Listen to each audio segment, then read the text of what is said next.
फारूक ने overground workers का network तैयार किया। लश्कर का टॉप कमांडर है फारूक। पीओके में छिपा बैठा है फारूक अहमद।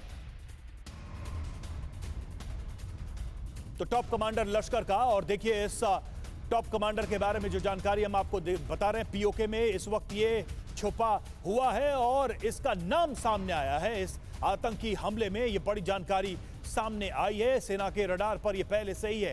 फारूक ने ओवरग्राउंड वर्कर्स का नेटवर्क तैयार किया था और जिसके माध्यम से इस हमले को अंजाम दिया गया था।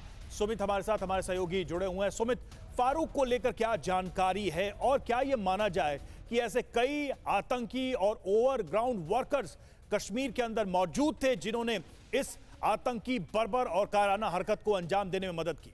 देखिए, बिल्कुल इसमें तो कोई दो राय नहीं कि लगातार इन सभी आतंकियों को जो मॉनिटर करना, इनको डायरेक्शन देना, ये सारे काम पीओके से बैठकर किए गए, ये सारे काम कराची से बैठकर किए गए। और इसलिए कहा जा रहा है कि पाकिस्तान आर्मी का क्लोज एसोसिएशन है, क्योंकि उन्हीं के ट्रेन ऑफिसर्स ने इनको ट्रेनिंग दी, लगातार इनको आर्म्स एंड एम्युनिशन प्रोवाइड कराए। और आप मानिए कि जम्मू रीजन के अंदर आतंकवादी घटनाओं में अंजाम होने के बाद ये दोबारा से श्रीनगर की तरफ रुख करते हैं, जहां पर इनका टारगेट इनको दिया जाता है टूरिस्टों को अटैक करना, ऐसी दहशत फैलाना जहां पर लगातार आम लोगों के अंदर दहशत फैले। और जो तरीका इनके पास था, जो जिस तरीके के आर्म्स एंड एम्युनिशन से चीजें इनके पास से मिली है, वो सीधे तौर पर इंडिकेट कर रही है कोई ये लोकल टेररिस्ट ऑर्गेनाइजेशन नहीं, ये सीधे तौर पर पाकिस्तान आर्मी की तरफ से पूरी तरीके से लॉजिस्टिक सपोर्ट इनको दिए गए। और यही वजह है कि इनके तार पाकिस्तान में बैठे पाकिस्तान आर्मी के लोगों से, पाकिस्तान एजेंसीज के लोगों से सीधे तौर पर जोड़े जा रहे हैं। बिल्कुल सही बात है सुमित, और जल्दी से हम पहलगाम का रुख करते हैं। हमारे सहयोगी जितेंद्र शर्मा इस वक्त हमारे साथ जुड़ चुके हैं। जितेंद्र, अब एक और आतंकी फारूक का नाम सामने आया है।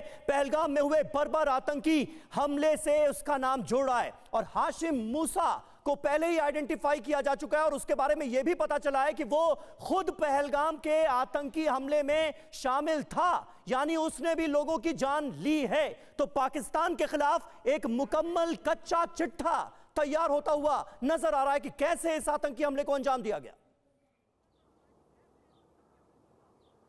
जी बिल्कुल, देखिए एनआईए की तफ्तीश के दौरान फारूक अहमद के ट्रेसेस मिले हैं, जिसमें साफ तौर पर पता चला है कि जो फारूक अहमद है उसने इस हमले में अपने ओवरग्राउंड वर्कर्स की मदद से एफटी यानी कि जो पाकिस्तानी आतंकी थे उनको लॉजिस्टिक प्रोवाइड करवाया था। और यही वजह है कि लगातार साउथ और साथ ही नॉर्थ कश्मीर के अंदर जितना भी इसका नेटवर्क फैला हुआ है, हर जगह इस वक्त सुरक्षा एजेंसियां छापेमारी कर रही हैं। इसके करीब 25 से ज़्यादा जो साथी हैं अफ्रीकन ओवरग्राउंड वर्कर हैं, उनको हिरासत में लिया गया, उनसे पूछताछ की जा रही है। साथ ही जाँच के दौरान ये भी पता चला है कि 1996 से साल 2016 तक ये लगातार हिंदुस्तान आता रहा है। फिलहाल अभी इसने अपना ठिकाना पीओके को बनाया हुआ है और इसके अलावा कश्मीर घाटी के 3 ऐसे रास्ते हैं जहां से ये घुसपैठ भी करवाता है।